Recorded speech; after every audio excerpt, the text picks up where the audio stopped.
COPE Castellón.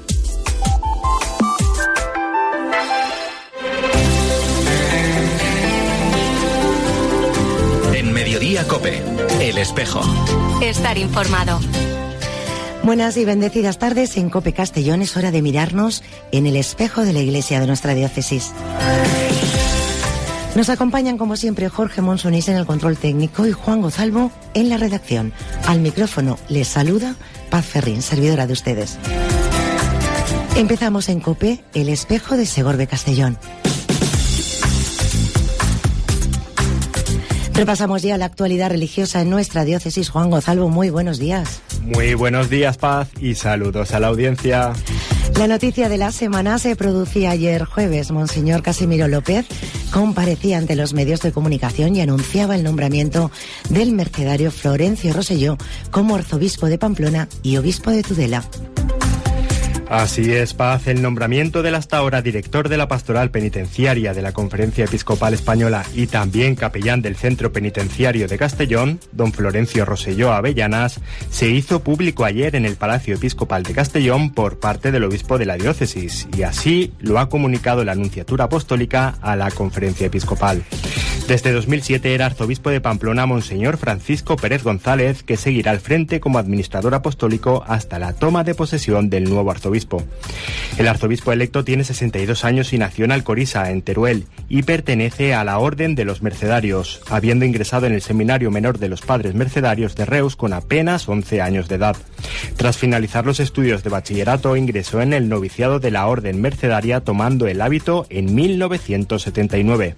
Ya en el monasterio del Puig, en Valencia, cursó los estudios eclesiásticos de Filosofía y Teología en la Facultad de San Vicente Ferrer y los finalizó en Barcelona. Emitió su profesión solemne en el Seminario Menor de Reus con 23 años. Su primer destino fue la Comunidad del Hogar Mercedario de Barcelona y después estuvo en las comunidades mercedarias de Valencia, Castellón, Elche y en la Curia Provincial en Barcelona. En 2015 volvió a Castellón, donde ha residido hasta ahora. El arzobispo electo calificaba su nombramiento como un salto de trampolín con la confianza depositada en el Señor. Le escuchamos. Yo soy un triste cura, un simple cura, y de sacerdote arzobispo pues parece que uno salta más de la cuenta. Bueno, como normalmente sabemos de quién nos fiamos, si el salto es muy grande, yo espero que el Dios Padre pues me recoja. El pasado martes concluían la tanda de reuniones por arciprestazgos que han servido para preparar la jornada del primer anuncio que tendrá lugar este sábado en Betxí. Fue la última de 5 reuniones que se han celebrado desde octubre y tuvo lugar en el Colegio Diocesano La Milagrosa de Segorbe. A la misma acudieron los consejos pastorales arciprestales y los consejos parroquiales de los arciprestazgos de Jérica y de Segorbe, cuyos secretarios dieron respuesta a las claves prácticas para el primer anuncio en sus respectivas parroquias. La reunión sirvió para preparar su participación en la jornada diocesana del primer anuncio, que se va a celebrar este sábado en el Ágora de Betxí. En esta jornada, la Iglesia de nuestra diócesis va a concretar propuestas operativas del primer anuncio, cumpliendo así con el objetivo del curso pastoral. Y Juan, ¿nos puedes adelantar algo del programa que hay previsto? Claro que sí, está concebida como una gran jornada festiva en respuesta a la alegría que conlleva anunciar a Jesucristo. La primera parte del programa se va a desarrollar durante la mañana y está enfocada a despertar el espíritu del primer anuncio que todos los cristianos llevamos dentro. Lo haremos gracias a los testimonios de personas en la vida de nuestra diócesis y a 2 ponencias sobre el primer anuncio. Los encargados serán, por un lado, Tote Barreda y Cristi Salcedo, que pondrán el acento en la renovación y la conversión pastoral, y por otro, el sacerdote de Jaén, don Luis Salazar, que abordará el primer anuncio de persona a persona. El programa de la mañana concluirá con una mesa redonda en la que los participantes podrán conocer las herramientas de primer anuncio que están en marcha en nuestra diócesis. Después de la comida se celebrarán varios talleres para trabajar por grupos el primer anuncio desde diferentes perspectivas, como son la familia, los jóvenes, las escuelas e institutos y también a nivel de iniciación cristiana e incluso ante los más alejados. La jornada diocesana concluirá con la celebración de la Eucaristía, que presidirá don Casimiro. Y seguimos con más información. Cáritas Diocesana ha fijado las bases de su cuarto plan estratégico para el periodo 2024-2026. Fue en el transcurso de la celebración de su asamblea celebrada en Villarreal. Los principales ejes de actuación surgen de las 300 aportaciones previas presentadas que fueron valoradas en el trabajo grupal realizado por las más de 200 personas que asistieron a la asamblea. En este sentido, destaca la necesidad de profundizar en la atención sociocaritativa a las personas más desfavorecidas, de incidir en la comunidad cristiana para incrementar el número de voluntarios y reivindicar que los derechos humanos abarquen a toda la sociedad y no excluyan a los colectivos más vulnerables. El director de Cáritas Diocesana, Francisco Mir, expuso los principales retos con los que se enfrenta la entidad en estos momentos y los que se deberán afrontar en los próximos años. Asimismo, animó a todos a acoger estos retos con esperanza, dejándose renovar y venciendo las dificultades. La asamblea concluyó con la celebración de la Eucaristía en la Arciprestal San Jaime. Durante la homilía, el obispo agradeció la labor de los voluntarios y trabajadores de Cáritas Diocesana por llevar a cabo la hermosa tarea que tiene la Iglesia de llevar el amor de Dios manifestado en Cristo, en especial a los más pobres y a los más necesitados. El Seminario Redemptoris Mater ha acogido esta semana la celebración del rito de admisión a órdenes sagradas de un seminarista y de institución a 2 lectores. La recepción por parte de la Iglesia del compromiso público del candidato al presbiterado, Juan Manuel García, del Seminario Mater Dei, y de la asunción del Ministerio de Servicio a la Palabra de Dios por parte de otros 2, Pablo Durán y José Salas, del Seminario Redemptoris Mater, es motivo para dar muchas gracias a Dios, que actúa en los corazones y los empuja al servicio de la Iglesia de Cristo y del mundo. La celebración estuvo presidida por don Casimiro, quien durante la homilía expresó este agradecimiento al Señor, porque es un don que viene de lo alto, pero también es motivo de fiesta porque después de años vamos viendo cómo la tarea formativa en el seminario va dando sus frutos, más si cabe en tiempos de desierto vocacional. Del mismo modo les recordó que la palabra de Dios ha estado en el centro de su vida, a través del escrute, la oración y el estudio de la misma, pero siendo siempre una palabra viva y eficaz, les exhortó a tenerla muy presente en el camino hacia la ordenación sacerdotal. Este domingo nos disponemos a celebrar el Día de la Iglesia Diocesana bajo el lema Orgullosos de nuestra fe. Es un día de fiesta, de celebración, en el que recordamos y agradecemos nuestra pertenencia a una comunidad cristiana, en nuestro caso la diócesis de Segorbe-Castellón, para tomar conciencia de que somos miembros de una gran familia. Y lo hacemos en el contexto social actual, en el que no es fácil reconocerse como creyente en muchos ambientes, por lo que la Iglesia nos invita a quitarnos ese sentimiento de cierta vergüenza que podemos tener a veces para mostrar que estamos orgullosos de nuestra fe, por lo que somos y lo que hacemos, con humildad pero sin complejos, convencidos de que Cristo y el Evangelio hacen de este mundo un lugar mejor. Por eso cada año se pone en marcha una campaña con el fin de reforzar ese sentimiento de pertenencia de los creyentes y para tocar nuestro corazón. También el de aquellos que por distintas circunstancias de la vida se han alejado de la práctica religiosa, porque la celebración y la vivencia de la fe son un motivo de alegría en un mundo sediento de esperanza. Del mismo modo es una oportunidad para reconocer y agradecer todo el bien que hace la Iglesia. Juntos llegamos más lejos y para ello tenemos 4 alternativas posibles de colaborar: con nuestra oración, dedicando parte de nuestro tiempo a los demás, ayudando a nuestra Iglesia con nuestras cualidades y también con nuestro apoyo económico. Esta semana también ha habido encuentro del clero joven. Juan, cuéntanos cómo se ha desarrollado. La reunión tuvo lugar en el Seminario Redemptoris Mater de Betxí y los sacerdotes participantes tuvieron la oportunidad de sentirse protagonistas del primer anuncio a raíz de la charla ofrecida por el rector, don Pablo Vela. Explicó que los sacerdotes son los primeros destinatarios del primer anuncio y desgranó el concepto de la sacramentalidad de la palabra, ya que cuando se proclama en una celebración comporta reconocer que es Cristo mismo quien está presente y se dirige a nosotros para ser recibido. También se refirió a la Iglesia como segundo sacramento, recordando que el Concilio Vaticano II se refiere a ella como señal e instrumento de la íntima unión con Dios y de la unidad de todo el género humano. Unió la fe a la buena noticia que supone ese primer anuncio y destacó la importancia de ponerlo de manifiesto en cada homilía, porque una vez recibido y acogido, como sacerdotes podrán anunciar el querigma a los demás. Muchas gracias por la información, feliz fin de semana y hasta el domingo, Juan. Feliz fin de semana a todos. En Mediodía COPE, El Espejo. Estar informado.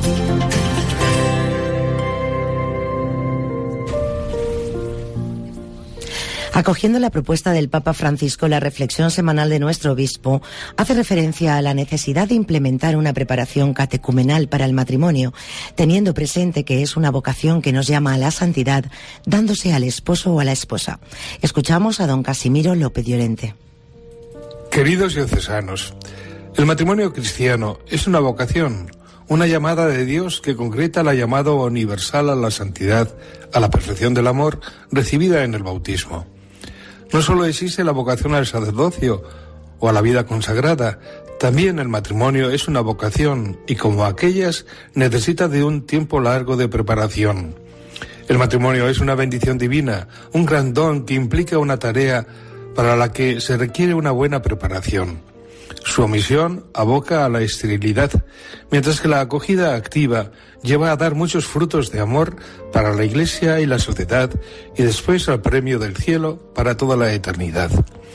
Una preparación rápida de los novios, poco antes de la celebración del matrimonio, no es suficiente, y menos aún hoy, para ayudar a los que el Señor llama a casarse y a construir una familia cristiana.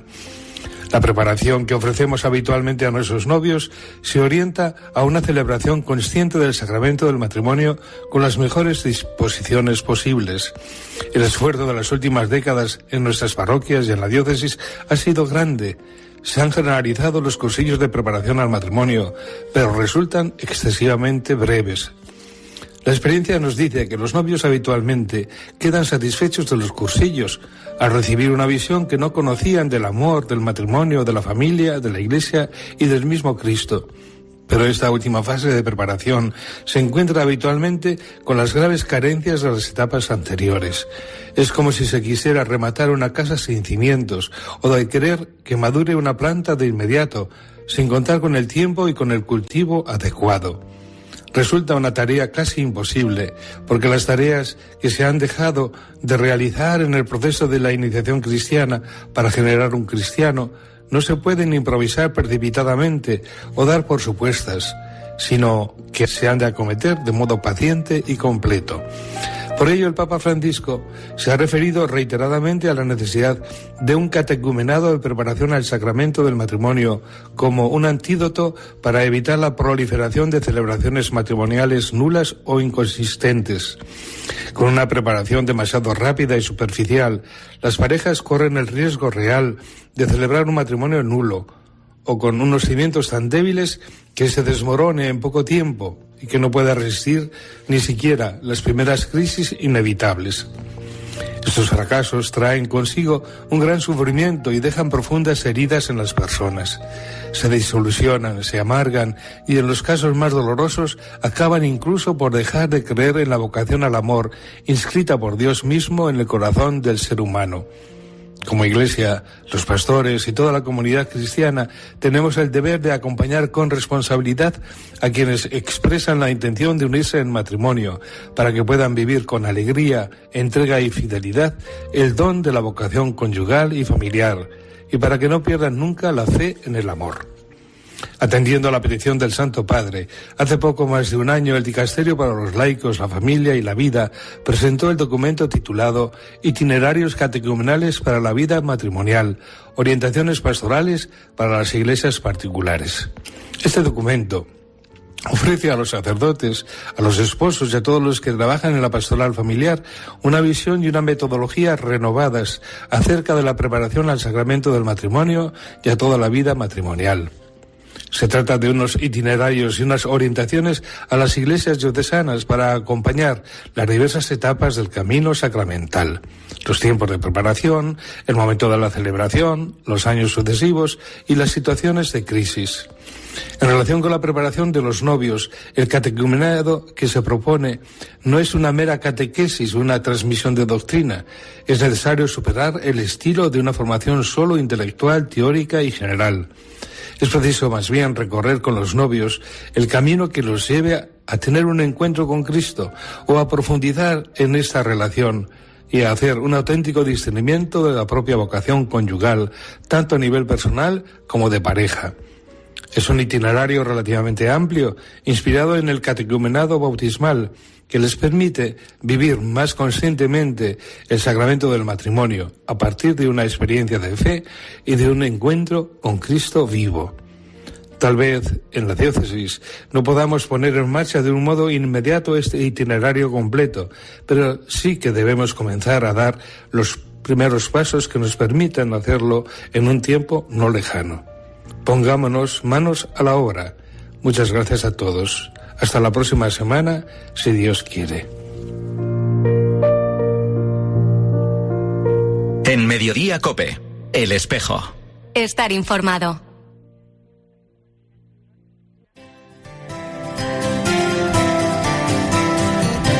Desde que arrancó este curso pastoral les venimos contando la importancia de sumarnos como Iglesia a la Jornada Diocesana del Primer Anuncio que se va a celebrar mañana en Betxí. Será un encuentro festivo y muy especial en el que todos tenemos algo que aportar y a buen seguro algo que aprender. Como les adelantábamos en la sección de noticias, va a haber un total de 7 talleres para trabajar el primer anuncio y uno de ellos va a estar dirigido a los jóvenes. Hoy hablamos con Javier García. Él es sacerdote de la Archidiócesis de Santiago de Compostela, delegado de la Pastoral Juvenil y va a dirigir precisamente este taller, el de los jóvenes. Javier, ¿qué tal? Bienvenido a COPE. Muchísimas gracias. Gracias por la llamada. Gracias a ti por atendernos. Oye, como director de este taller, siendo además una persona muy activa en todos los métodos de primer anuncio y evangelización para adolescentes y jóvenes, dinos, ¿cuáles son las claves del primer anuncio para los jóvenes? Uy. Pues mira, las claves, yo creo que evangeliza un joven, evangeliza otro joven. Esa sería como la primera clave importante. Y luego, es evangelizador también el que ha tenido un encuentro personal con Jesucristo. Eso es necesario, o sea, no es solamente hablar de algo de oídas, sino de haber tenido experiencia de ese encuentro con Jesucristo. Yo creo que esas serían como las dos claves más importantes. ¿Cómo de difícil es para un joven hablarle de Jesucristo a otro joven que no quiere oír hablar ni de Jesús ni de Dios? Pues mira, hace años yo creo que era más difícil que hoy en día. O sea, hace años había unos prejuicios mayores con respecto al tema de la Iglesia. O veníamos también de una época de cristiandad que está viviendo como los últimos vestigios. Y era mucho más difícil tratar este tema. A día de hoy, yo con los jóvenes con los que trabajo, que van teniendo este encuentro personal con Cristo, pues no les cuesta tanto hablarle a sus amigos, compartirlo. O sea, no les cuesta para nada dar testimonio. Y también veo que los jóvenes de hoy están como mucho más abiertos, que no tienen tantos prejuicios como antes, ¿no? También es verdad que vivimos en una sociedad mucho más plural, que hay muchos ya que desconocen, que nunca les han hablado, y que por eso yo creo que tampoco tienen ese prejuicio inicial. Javier, en alguna ocasión has asegurado que el primer anuncio ha cambiado tu forma de hacer pastoral y mucho más allá, dices también que te ha transformado como sacerdote. Explícanos un poco cómo has vivido tú ese cambio. Pues fíjate, yo cuando me ordené sacerdote muy ilusionado, pues tenía la ilusión como todos los sacerdotes, ¿no? De ayudar a la gente a encontrar al Señor, provocar ese encuentro con Él. Y los primeros años de mi ministerio me di cuenta que eso era muy difícil o que era imposible, ¿no? Mismo alguna vez que habíamos intentado con jóvenes aquí de la diócesis realizar alguna actividad de primer anuncio, todo era muy friki, ¿no? O sea, como la propuesta era muy friki, el método que usamos era muy friki, la forma también de llegar a los otros provocaba el rechazo, ¿no? Y para mí fue un descubrimiento enorme el conocer distintos métodos de primer anuncio. Porque esos métodos, por un lado, ya te ofrecían una pedagogía, un método, una forma de acercarte a la gente. Y por otro lado, ponían en el centro la acción del Espíritu Santo, ¿no? La acción humana. Y esto para mí provocó un cambio tremendo, ¿no? Por un lado, me sentía seguro, los jóvenes que lo realizaban también se sentían seguros al realizar el método. Y por otro lado, veíamos vidas cambiadas, o sea, vidas transformadas. Gente que le provocaba ese encuentro con Cristo. Y ahí cambió todo, o sea, mi forma de plantear la pastoral, mi forma de llevar a cabo las actividades que convocábamos, o sea, cambió todo. ¿Es más fácil, Javier, crees tú, ahora con las redes sociales, ese primer anuncio de Jesucristo con el público más joven, o por el contrario es más peligroso? No, es necesario, porque las redes sociales, el mundo digital no es algo que los jóvenes usan, sino que es algo donde ellos habitan.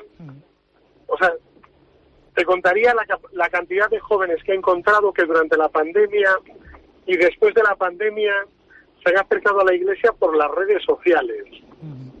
Y jóvenes que se han encontrado con Dios o han recuperado una relación con Él a través también de las redes sociales.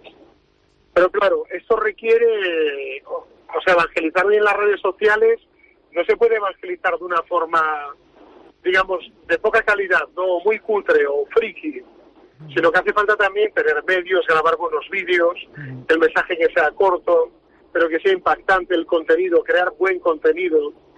Y gracias a Dios, pues en la iglesia vamos teniendo gente, sobre todo jóvenes, que lo están haciendo de una manera muy atractiva, ¿no? Y algún sacerdote también. Javier, desde tu experiencia pastoral, ¿cuáles crees que son las necesidades de los jóvenes del mundo actual, ¿no? ¿En qué medida necesitan a la iglesia y sobre todo viceversa, ¿no? ¿En qué medida la iglesia necesita a los jóvenes? Pues mira, lo primero, el joven de hoy es un joven muy frágil. Estamos, yo creo que generando una sociedad muy frágil, ¿no? Que enseguida se rompen de ahí tantos casos de ansiedad, que es como la enfermedad más extendida ahora entre los adolescentes y los jóvenes. También la cantidad de suicidios, porque en el fondo lo que refleja es una fragilidad grande. Un joven que se encuentra muy herido, muy inseguro. Por eso lo primero, para acercarte a ellos, hay una palabra, a mí una frase de Don Bosco, de San Juan Bosco, que me ayuda mucho. Los jóvenes no solo hay que quererlos, sino que tienen que descubrir que les quieres. Eso es como muy importante. No solo los tienes que querer, sino que se sientan muy queridos, muy acogidos, que ellos lo sepan que les quieres. Y luego lo segundo, la iglesia, por supuesto que necesita de los jóvenes, pero como todas las instituciones que tienen su parte humana. Necesitan de los jóvenes. Sin jóvenes no hay vida, no hay revitalización. Los jóvenes tienen una capacidad de generar vida, pues que no tenemos los adultos, ¿no? Con su espontaneidad, con sus ideas, con su estilo. Y es muy importante que los jóvenes encuentren también su lugar en la iglesia. Javier, ¿de qué herramientas dispone la iglesia para anunciar a Jesucristo entre los jóvenes? Perdón, que no te escuché bien. Sí, repito, ¿de qué herramientas dispone la iglesia para anunciar a Jesucristo entre los jóvenes? Pues mira, la primera herramienta son las personas. La iglesia tiene evangelizadores y tenemos que también lograr y luchar para que cada vez más cristianos despierten y evangelicen, no solo de puertas hacia adentro, sino también hacia afuera, y que cada vez más jóvenes también evangelicen. Yo creo que esa es la mayor herramienta, la más poderosa. La más poderosa no es la institución, sino la más poderosa son las personas. Personas que se han encontrado con Jesucristo y que tengan la capacidad de evangelizar. El segundo elemento, la segunda herramienta que tiene es la comunidad. Uno puede evangelizar solo de forma espontánea, ¿no? En su día a día, a sus amigos, a la familia, a la gente cercana. Pero lo más potente es cuando en la iglesia se generan estructuras de primer anuncio. Y hay jóvenes que se asocian, que usan un método de anuncio, que evangelizan juntos. Eso es algo muy poderoso. Yo diría que son las dos herramientas más poderosas, las personas y también la comunidad. Javier, lamentablemente nos quedamos sin tiempo. Esperamos poder charlar contigo más tranquilamente mañana y damos gracias a Dios por tu ministerio y sobre todo por esa transformación que causó en ti y por el entusiasmo que transmites y también pues por tu participación en la jornada diocesana de la Iglesia de Segorbe de Castellón de mañana. Ojalá sea un punto de inflexión para seguir siendo fieles a esta llamada evangelizadora. Pues muchísimas gracias. Gracias por darme la palabra y también invitar yo desde aquí a todos los que nos han apuntado para que se apunten para participar en esta jornada. Muchas gracias, Javier. Un abrazo. Un abrazo fuerte.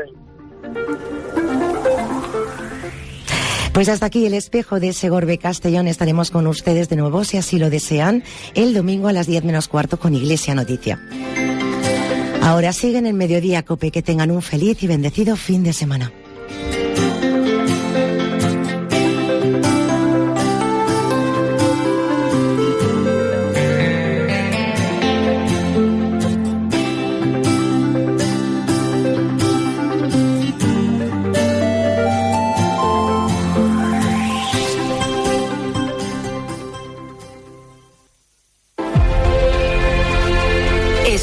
Mediodía COPE. Con Pilar García Muñiz. Estar informado. Hace 5 años, un pueblo de Granada llamado Talará, en el que viven unos 600 vecinos, se quedaba sin su iglesia. Su techo se encontraba en muy mal estado y los expertos dijeron que había riesgo de derrumbe.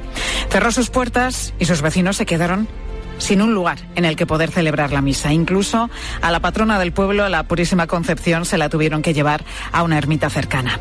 Aún así, los vecinos de Talará no se quedaron parados. Durante estos 5 años, todos los días, muchos de ellos iban a las puertas del templo a rezar el rosario. Nos lo cuenta su párroco, Javier Ortega. Y allí había lluvia, había sol, había horas de calor, perspectiva, había nieve, había de todo. Y la gente ha sido perenne en la puerta de la iglesia, pasaran coches, autobuses o camiones, rezando el rosario. Tampoco han dejado de celebrar la misa cada domingo. Lo hacían en la plaza del pueblo, a la intemperie. Además, el pueblo tenía otra importante misión. Tenían que reunir entre todos 80.000 euros para poder realizar las obras y abrir de nuevo su templo. Un grupo de mujeres del pueblo decidió montar un rastrillo solidario para obtener fondos. En él se vendían, de todo tipo de cosas: juguetes, relojes, máquinas de coser muy antiguas, libros también. El pueblo entero se entregó. No solamente con el rastrillo, claramente, sino que la aportación del pueblo ha sido inmensa. Es decir, el pueblo se ha volcado. Desde dar un eurillo hasta la abuelilla que se ha dejado los 50 euros todos los meses, se los quita de su paga para meterlo en la cuenta de la parroquia. Y al final se llegó a esa cifra, a los 80.000 euros. 5 años después pudieron comenzar las obras que ahora ya han concluido. Este domingo será un día muy especial porque su patrona, la Purísima, volverá a su iglesia. Esta noche, a partir de las 10:30, puedes escuchar esta y otras historias en La Linterna de la Iglesia con Irene Pozo.